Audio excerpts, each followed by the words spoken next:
Hi friends, कशा आहात तुम्ही? मजेतच असाल. मी पण मजेतच आहे. मी स्वातीस कॉर्नर मराठी या यूट्यूब चॅनलमध्ये तुम्हा सर्वांचं खूप खूप स्वागत आहे. मी 1 ते 1.5 किलो बटाटा घेतलेला आहे. छान असा हा बटाटा गावरान बटाटा आहे. आणि ही जी मोठ्या होल आहे ना, ही किसनीने आपण किस करून घेणार आहोत. अशी किसनी आपल्याला दुकानात किंवा यात्रेत सुद्धा भेटते. आणि बटाट्याची साल अशी छान काढून घेणार आहोत. अशा पद्धतीने साल काढून घ्यायची आणि स्वच्छ एका पातेल्यामध्ये ठेवून घेणार आहोत. स्वच्छ पातेल्यात पाणी टाकून त्याच्यात टाकून घ्यायचे, काळे पडू नये म्हणून. आता आपण बाकीचे सगळे सोलून घेतलेत, किसून घेतलेले आहेत, ते सुद्धा साईडला ठेवून घेणार आहोत. अशा पद्धतीने आता आपण मस्त अशी किसणी घेतली, जी मोठ्या होल असते ती घ्यायची. बटाटा असा आडवा पकडायचा आणि नंतर किसायचा. लांब असा, खूप छान असा लांब सडक मस्त किस होतो. बघू शकता तुम्ही आता व्हिडिओमध्ये. तर असा बटाटा आडवा पकडून मग तो किसायचा आहे.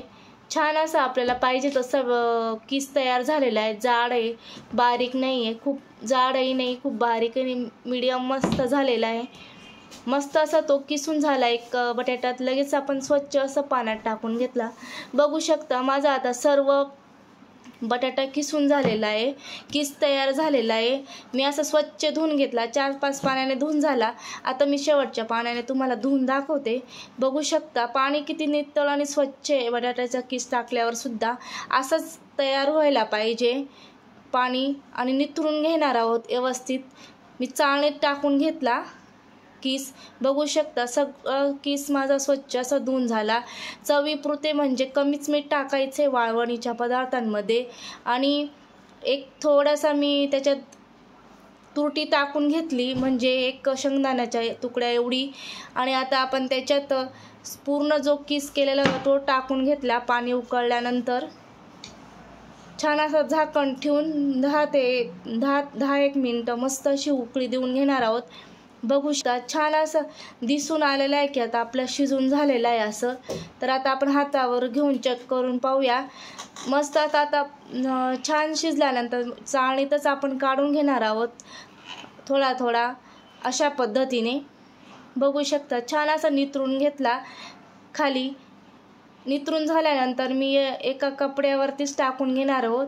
अशा पद्धतीने असं झटकत टाकायचं आहे, म्हणजे मोकळा किस तयार होतो. बघू शकता तुम्ही व्हिडिओमध्ये. अशा पद्धतीने टाकल्याने तो इझी निघतोही आणि दाट होत नाही. तर बघू शकता आता आपला किस पूर्ण टाकून झालेला आहे. आता आपण वाळल्यावर बघूया. छान असा मोकळा तयार झालेला आहे. वाळून पण तयार झालेला आहे. घरातच टाकायचा फॅनमध्ये. छान असा तयार झालेला आहे. पांढरा शुभ्र तयार झालेला आहे. बघू शकता मस्त असा तयार झालेला आहे. अजिबात कमी मेहनतीत मस्त असा तयार झालेला आहे. आता आपण तळून बघूया. मस्त छान आता आपण तेलात तळून घेणार आहोत. जर तुम्हाला माझ्या चॅनलवरच्या रेसिपी जर आवडत असतील तर लाईक, शेअर आणि कमेंट करायला विसरू नका. जे ताई नवीन असतील त्यांनी सबस्क्राईब करा आणि छानशी कमेंट करा. मस्त असा पांढरा शुभ्र छान असा किस तळून झालेला आहे. खूप झटपट तयार झालेला आहे, अगदी कमी मेहनतीत. आणि तोंडी लावायला अगदी छान. तुम्ही तोंडी लावा किंवा असंच लहान मुलांना तळून द्या, ते सुद्धा आवडीने खातील बाहेरचे चिप्स आणण्यापेक्षा. आता आपण मस्त असा चिवडा बनवूया. थोडंसं मीठ टाकून घेतलं, तळलेले शेंगदाणे टाकून घ्यायचेत. अशा पद्धतीने थोडंसं लाल तिखट टाकून घेणार आहे, जास्त नाही पण थोडं टाकते. मस्त अशी टेस्ट येईल. मस्त आता टॉस करून घेते. मीठ मिरची छान अशी मिक्स व्हायला पाहिजे. अशा पद्धतीने तुम्ही जर एखाद्या दिवशी कंटाळा आलास तर तुम्ही हे सुद्धा मुरमुऱ्यांऐवजी असा चिवडा बनवून खाऊ शकतात. बघू शकता किती मस्त अशी चिवडा तयार झालेला आहे. तुम्ही सुद्धा असाच चिवडा बनवा. आणि स्वातीस कॉर्नर मराठीला लाईक, शेअर, सबस्क्राईब करायला विसरू नका. धन्यवाद.